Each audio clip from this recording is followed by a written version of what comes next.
Assalamualaikum warahmatullahi wabarakatuh.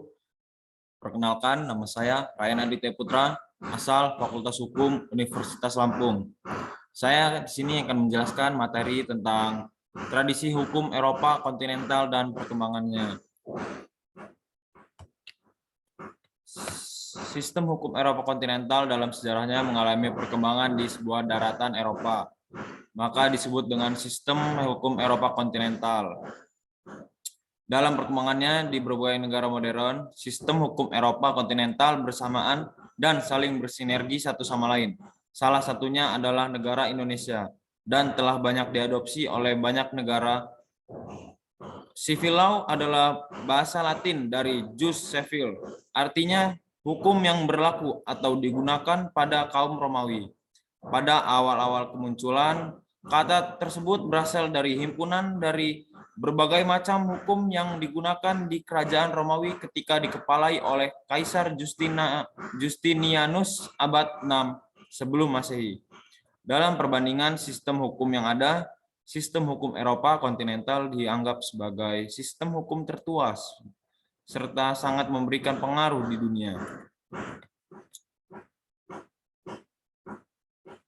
Pada dasarnya, sistem civil law dianut oleh negara-negara Eropa kontinental yang berdasarkan atas hukum Romawi.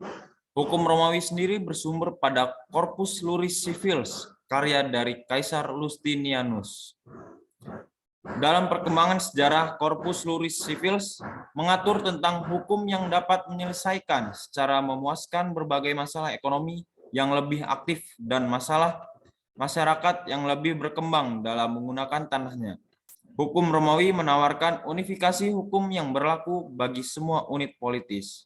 Hukum Romawi sendiri terbentuk dari berbagai kebiasaan dan pranata-pranata sosial Eropa Barat. Sebagaimana diketahui, salah satu ciri yang paling menonjol dalam sistem civil law adalah dengan melakukan pembagian hukum, yakni hukum privat dan hukum publik.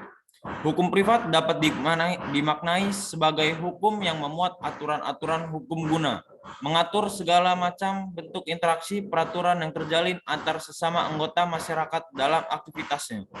Hukum publik merupakan hukum yang memuat aturan-aturan hukum guna, mengatur wewenang para petinggi negara, dan guna mengatur interaksi yang terjalin antara masyarakat dan negara, begitu pula sebaliknya. Menurut Sacipto Raharjo, ciri sistem civil law atau hukum Romawi dimulai dari pusat kehidupan dan penyelenggaraan hukum terletak konsep orang tentang kaidah atau rule. Konsep tentang kaidah ini adalah penting sekali karena menentukan bagaimana kehidupan hukum di suatu negara diselenggarakan. Konsep kaidah inilah yang membedakan antara sistem civil law dan sistem common law. Adapun sistem civil law yang didasarkan pada hukum Romawi bersumber pada unsur-unsur, yakni yang pertama hukum Romawi, yang kedua hukum gereja, dan yang ketiga hukum Jerman sendiri. Selanjutnya ciri dari sistem civil law antara lain yakni pembentukan dimulai dari peran universitas-universitas yang ada pada saat itu. Periode peran dari universitas tersebut biasa disebut juga masa Renaissance. Ciri berikut yang menonjol dalam sistem civil law adalah sumber hukum yang utama adalah undang-undang atau biasa disebut kode law.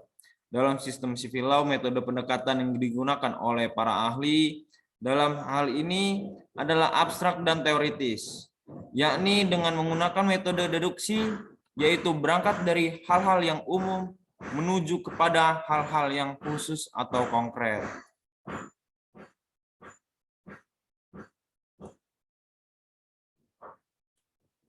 Negara Indonesia menjadikan sistem hukum Eropa kontinental sebagai rujukan dengan diawali sejak masa penjajahan yang dilakukan bangsa Belanda.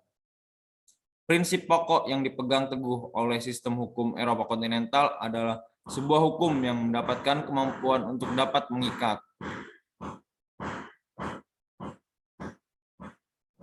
Sebab hal tersebut terwujud dalam aturan yang berbentuk perundangan dan disusun dengan teratur melalui sebuah kodifikasi hukum. Dengan demikian, maka dibutuhkan konstitusi bagi setiap negara, agar proses yang terjadi dalam pemerintahan dapat diberikan batasan dan dapat dikendalikan.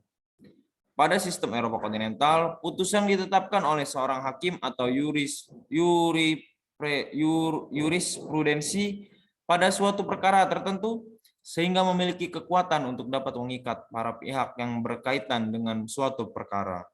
Mengikatnya hukum disebabkan oleh hukum yang tersusun dalam undang-undang terkodifikasi secara otomatis. Sehingga sistem hukum Eropa kontinental mengutamakan hukum tertulis berupa perundang-undangan sebagai dasar utama yang digunakan dalam sistem hukum tersebut. Selain itu, jurisprudensi dijadikan sebagai pelengkap dari aturan hukum yang mengalami kodifikasi. Hakim hanya memiliki tugas untuk memutuskan atau memberikan ketetapan dan menjelaskan mengenai peraturan hukum yang menjadi wewenangnya. Sekian dari saya, lebih dan kurangnya mohon maaf. Wassalamualaikum warahmatullahi wabarakatuh.